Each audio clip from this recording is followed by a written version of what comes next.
Hello friends, आज से हम अपने वीडियोस की एक नई सीरीज़ शुरू करने जा रहे हैं जिसमें एजुकेशन के सभी टॉपिक्स को कवर किया जाएगा। तो आज हम शिक्षा का अर्थ और इसकी परिभाषाएं और इसके नेचर के बारे में पढ़ेंगे। तो सबसे पहले शुरू करते हैं शिक्षा के अर्थ से। तो शिक्षा का सामान्य अर्थ देखा जाए तो शिक्षा एक व्यवस्थित प्रक्रिया है जिसके माध्यम से किसी बच्चे या किसी व्यक्ति का ज्ञान, अनुभव, कौशल, स्वास्थ्य, दृष्टिकोण प्राप्त कराया जाता है जिससे और यह किसी व्यक्ति को सभ्य, परिष्कृत, सुसंस्कृत और शिक्षित बनाने में सहायक होती है। तो अगर हम शिक्षा शब्द का अर्थ देखें तो ये संस्कृत के सस से लिया गया है जिसका अर्थ होता है अनुशासन करना, नियंत्रण करना, यह निर्देश देना या किसी भी चीज़ को सिखाना। और वहीं अगर हम बात करें एजुकेशन, जो इंग्लिश वर्ड है शिक्षा का, वो लिया गया है लैटिन भाषा के एजुकेटम से जिसका अर्थ है शिक्षण कार्य या प्रशिक्षण। एक और लैटिन भाषा का शब्द है एजुकियर, इससे भी उत्पत्ति मानी जाती है एजुकेशन की, जिसका अर्थ है बाहर लाना या पोषण करना। तो ओवरऑल शिक्षा का अर्थ यही निकलता है कि जो व्यक्ति के अंदर जो चीज़ें समाहित होती हैं उन्हें बाहर लाना शिक्षा का अर्थ होता है। अब हम शिक्षा की परिभाषा देखते हैं। तो शिक्षा की परिभाषा भिन्न भिन्न शिक्षाविदों ने भिन्न भिन्न प्रकार से दी है। तो सबसे पहले हम महात्मा गांधी की परिभाषा देखते हैं। तो महात्मा गांधी ने कहा है शिक्षा के बारे में कि शिक्षा से मेरा मतलब महात्मा गांधी जी का तात्पर्य मनुष्य के शरीर, मन और आत्मा में सर्वश्रेष्ठ का सर्वांगीण चित्रण है।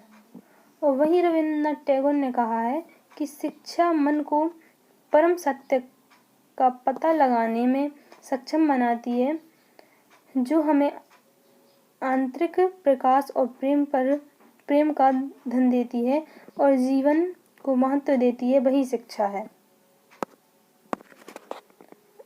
और डॉक्टर जाकिर हुसैन के अनुसार शिक्षा व्यक्ति के दिमाग की प्रक्रिया है जो अपने पूरे संभव विकास को प्राप्त करती है। स्वामी विवेकानंद के अनुसार शिक्षा मनुष्य में पहले से मौजूद दिव्य पूर्णता की अभिव्यक्ति है। और अरस्तु के अनुसार शिक्षा एक स्वस्थ शरीर में स्वस्थ मन का निर्माण है। और वहीं रूसो के अनुसार शिक्षा भीतर से बच्चे का विकास है। और अगर हर्बर्ट स्पेंसर की परिभाषा देखें शिक्षा के लिए तो उन्होंने कहा है शिक्षा पूर्ण जीवन है। और प्लेटो ने कहा है कि शिक्षा सही समय पर सुख और दर्द को महसूस करने की क्षमता है। अरस्तु ने कहा है कि शिक्षा एक स्वस्थ शरीर में स्वस्थ दिमाग का निर्माण करती है। वहीं पेस्टोलॉजी ने कहा है कि शिक्षा मनुष्य की जन्मजात शक्तियों का प्राकृतिक सामंजस्यपूर्ण और प्रगतिशील विकास है। और टीपीनन ने कहा है कि शिक्षा बच्चे के व्यक्तित्व का पूर्ण विकास है। और जॉन डीवी के अनुसार शिक्षा अनुभवों के निरंतर पुनर्निर्माण के माध्यम से जीने की प्रक्रिया है। तो इस प्रकार हम देख रहे हैं कि भिन्न भिन्न विद्वानों ने शिक्षा की भिन्न भिन्न परिभाषाएं दी हैं।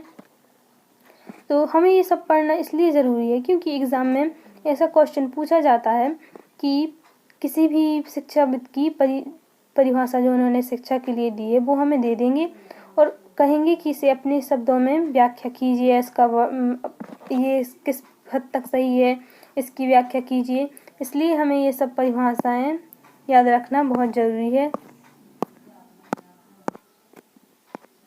अब हम देखते हैं शिक्षा की प्रकृति, नेचर ऑफ एजुकेशन। तो जैसे हमने शिक्षा का अर्थ देखा वैसे ही उसकी प्रकृति है, उसी के अर्थ के अनुरूप ही उसकी प्रकृति है। तो सबसे पहला नेचर है एजुकेशन का कि शिक्षा जीवन भर चलने वाली प्रक्रिया है। जो शिक्षा है जब बच्चा माँ के गर्भ में होता है वहाँ से प्रारंभ हो जाती है और किसी व्यक्ति की मृत्यु तक चलती ही रहती है। इसलिए शिक्षा को जीवन भर चलने वाली प्रक्रिया कहा गया है। दूसरा है शिक्षा एक व्यवस्थित प्रक्रिया है।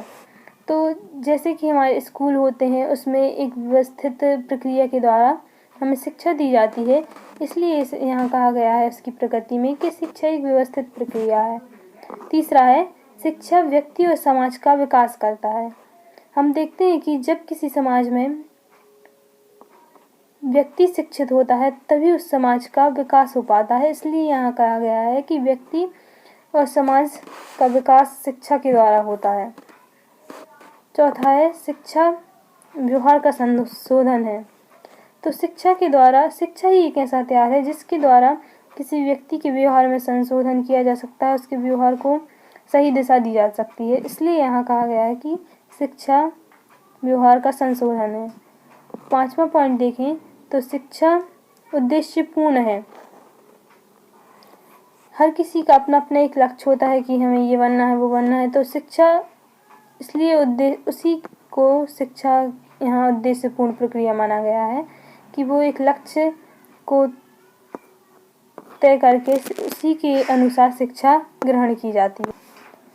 नेक्स्ट है, शिक्षा एक प्रशिक्षण है। शिक्षा में किसी भी चीज़ को सिखाया जाता है, इसलिए इसे एक प्रशिक्षण का नाम दिया गया है।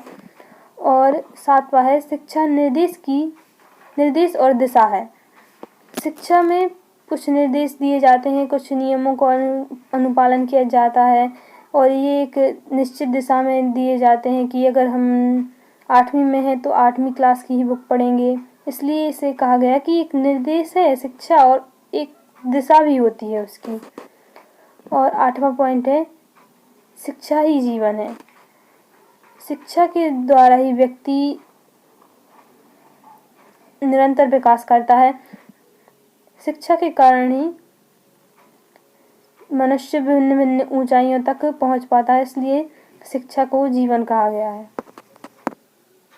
तो आज की वीडियो में हमने शिक्षा का अर्थ, शिक्षा की परिभाषा और शिक्षा की प्रकृति देखी है।